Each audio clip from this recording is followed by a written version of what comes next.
नमस्कार, मैं हूं निकिता और आप देख रहे हैं सत्यहिंदी.com। चलिए एक नजर डालते हैं अब तक की सुर्खियों पर। बीजेपी के बिहार इकाई के एक नेता की गुरुवार को विधानसभा की ओर पार्टी के मार्च के दौरान पुलिस के लाठीचार्ज के बाद मौत हो गई, जिसके बाद इस मामले पर विवाद शुरू हो गया है।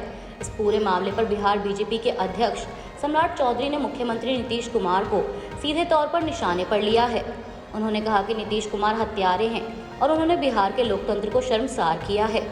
उन्होंने आगे कहा कि नीतीश कुमार के पास किसी अपराधी के पैर में एक लाठी मारने की भी हिम्मत नहीं है, लेकिन हमारे नेताओं, सांसदों और विधायकों के सिर पर लाठी मारी गई है। यह पूरी तरह लोकतंत्र की हत्या है। सम्राट चौधरी ने कहा कि हम लोकतंत्र के माध्यम से नीतीश कुमार से लड़ते रहेंगे। यह आंदोलन चलता रहेगा। आज पूरे बिहार में ब्लैक डे मनाया जाएगा। इसके बाद कल पूरे बिहार में पूरा धरना देंगे। इस मामले में पुलिस के बर्ताव को लेकर उन्होंने कहा कि पटना पुलिस पूरी तरह बिहार सरकार के दबाव में काम कर रही है। पुलिस को सवालों के घेरे में लाते हुए उन्होंने कहा कि पुलिस को लाठीचार्ज का अधिकार किसने दिया है। यूनिफॉर्म सिविल कोड को लेकर छिड़ी चर्चा के बीच AIMIM प्रमुख असदुद्दीन ओवैसी लगातार इसे लेकर अपनी बात रख रहे हैं।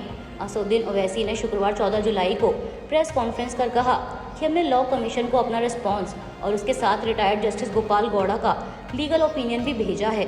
उन्होंने बताया कि सुप्रीम कोर्ट के वकील निजाम पाशा ने इस रिस्पॉन्स को तैयार करने में मदद की। असदुद्दीन ओवैसी ने लॉ कमीशन के नोटिफिकेशन पर सवाल खड़े किए। उन्होंने कहा कि नोटिफिकेशन में लॉ कमीशन ने लोगों से उनके विचार पूछे हैं, कोई प्रपोजल नहीं दिया है। ओवैसी ने मोदी सरकार को निशाने पर लेते हुए कहा कि लॉ कमीशन 5 साल के बाद फिर से यूनिफॉर्म सिविल कोड पर एक्सरसाइज कर रहा है। उन्होंने कहा कि हर चुनाव से पहले ये होता है ताकि बीजेपी को आने वाले चुनाव में फायदा हो सके। 2 दिवसीय फ्रांस दौरे पर पहुंचे प्रधानमंत्री मोदी को वहां के सर्वोच्च सम्मान Grand Cross of Legion of Honour से सम्मानित किया गया है। बता दें कि पीएम मोदी यह सम्मान पाने वाले पहले भारतीय प्रधानमंत्री हैं। इससे पहले ये सम्मान दक्षिण अफ्रीका के पूर्व राष्ट्रपति नेल्सन मंडेला, वेल्स के तत्कालीन राजकुमार किंग चार्ल्स, जर्मनी की पूर्व चांसलर एंजेला मर्केल, संयुक्त राष्ट्र के पूर्व महासचिव बुर्टोस घाली को दिया जा चुका है। पीएम नरेंद्र मोदी की ये यात्रा ऐसे समय में हो रही है जब भारत फ्रांस रणनीतिक साझेदारी की 25वीं वर्षगांठ मना रहे हैं। वहीं पीएम मोदी आज शुक्रवार 14 जुलाई को बेस्टिल डे परेड में मुख्य अतिथि के रूप में शामिल होंगे। बता दें कि बेस्टिल डे फ्रांसीसी क्रांति की शुरुआत का प्रतीक है। इस कार्यक्रम के बाद दोनों देशों के बीच द्विपक्षीय वार्ता होगी, जिसमें सुरक्षा, प्रौद्योगिकी, आतंकवाद विरोधी, साइबर सुरक्षा, जलवायु परिवर्तन और अंतरिक्ष के क्षेत्र में सहयोग सहित कई विषयों पर चर्चा की जा सकती है। प्रधानमंत्री मोदी ने अपनी फ्रांसीसी यात्रा के दौरान ऐलान करते हुए कहा कि भारत और फ्रांस UPI के इस्तेमाल पर सहमत हो गए हैं। इसे लेकर दोनों देशों के बीच समझौता हुआ है, जिसके बाद आने वाले दिनों में UPI की शुरुआत मशहूर आईफिल टावर से होगी। इसका सीधा मतलब ये है कि अब भारत से फ्रांस जाने वाले टूरिस्ट रुपए में ही किसी भी चीज के लिए भुगतान कर पाएंगे। इसके अलावा भारतीय छात्रों के लिए फ्रांस ने वीजा अवधि को बढ़ाने का ऐलान कर दिया है। बता दें कि साल 2022 में UPI सेवाएं प्रदान करने वाली प्रमुख संस्था national payments corporation of India ने फ्रांस की तेज और सुरक्षित ऑनलाइन भुगतान प्रणाली लायरा के साथ एक डील पर साइन किए थे, जिसके बाद से ही फ्रांस में UPI के लॉन्च होने का इंतजार किया जा रहा था। समाजवादी पार्टी के कद्दावर नेता आजम खान को एक और झटका लगा है। पहले विधायकी गई और अब उन्हें मिली वायु श्रेणी की सुरक्षा भी वापस ले ली गई है, जिसके बाद उनकी सुरक्षा में लगे 3 नगर और आवास पर तैनात गार्ड को हटा लिया गया है। एडिशनल SP संसार सिंह ने बताया कि सुरक्षा मुख्यालय SP की तरफ से पुलिस को आदेश मिला था कि पूर्व विधायक आजम खान की वाई कैटेगरी की सुरक्षा बनाए रखने का कोई औचित्य नहीं है, जिसके बाद उनकी सुरक्षा में तैनात जवानों को वापस बुला लिया गया है।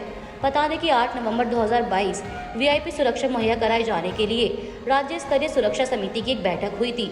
इस बैठक में यह फैसला लिया गया था कि आजम खान को अब सुरक्षा देने का कोई औचित्य नहीं है, जिसके बाद गृह विभाग की तरफ से रामपुर SP को इस बाबत निर्देशित किया गया, जिसके बाद आजम खान की सुरक्षा में तैनात सभी नगर और गार्ड वापस बुला लिए गए हैं। भारत में चंद्रयान 3 मिशन का इंतजार आखिरकार आज 14 जुलाई शुक्रवार को खत्म होने वाला है।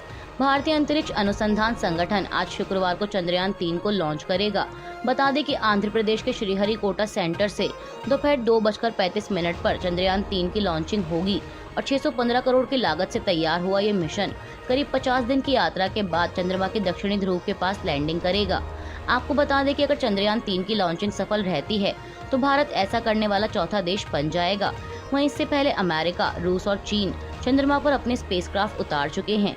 गौरतलब है कि 22 जुलाई 2019 को चंद्रयान 2 मिशन को लॉन्च किया गया था और करीब 2 महीने बाद 7 सितंबर को 2019 को चंद्रमा के साउथ पोल पर उतरने की कोशिश कर रहा विक्रम लैंडर दुर्घटनाग्रस्त हो गया था, जिसके बाद से ही भारत चंद्रयान 3 मिशन की तैयारी कर रहा है। वहीं सबसे पहले साल 2008 में भारत ने चंद्रयान 1 की सफल लॉन्चिंग की थी, लेकिन 2019 में चंद्रयान 2 की लॉन्चिंग में भारत को असफलता मिली। पर अब भारत चंद्रयान 3 की लॉन्चिंग के साथ इतिहास रचने की कोशिश में है। दिल्ली में यमुना नदी के बढ़ते जलस्तर से लगातार बाढ़ का खतरा बना हुआ है और पानी रिहायशी इलाकों से लेकर वीआईपी इलाकों में घुस चुका है। वहीं सड़कों पर जल भराव के कारण यातायात बुरी तरह से प्रभावित है। दरअसल हरियाणा के हथीनी कुंड बैराज से छोड़े गए पानी और पिछले कुछ दिनों में हुई मूसलाधार बारिश की वजह से यमुना का जलस्तर खतरे के निशान को भी पार कर गया। इस समय यमुना नदी का जलस्तर 208.63 मीटर है, जो कि खतरे के निशान के बहुत ऊपर है। इस बीच दिल्ली की मंत्री आतिशी ने कहा कि अच्छी खबर यह है कि जलस्तर नहीं बढ़ रहा है।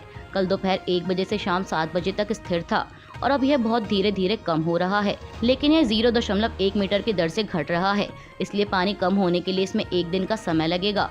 उन्होंने कहा कि यह कठिनाई किसी व्यक्ति या परिस्थिति के कारण नहीं, बल्कि उत्तर भारत में लगातार हो रही बारिश के कारण है। अच्छी बात यह है कि पानी धीरे धीरे कम हो रहा है। अभी के लिए बस इतना ही। बाकी की खबरों के लिए बने रहिए सत्यहिंदी.com के साथ।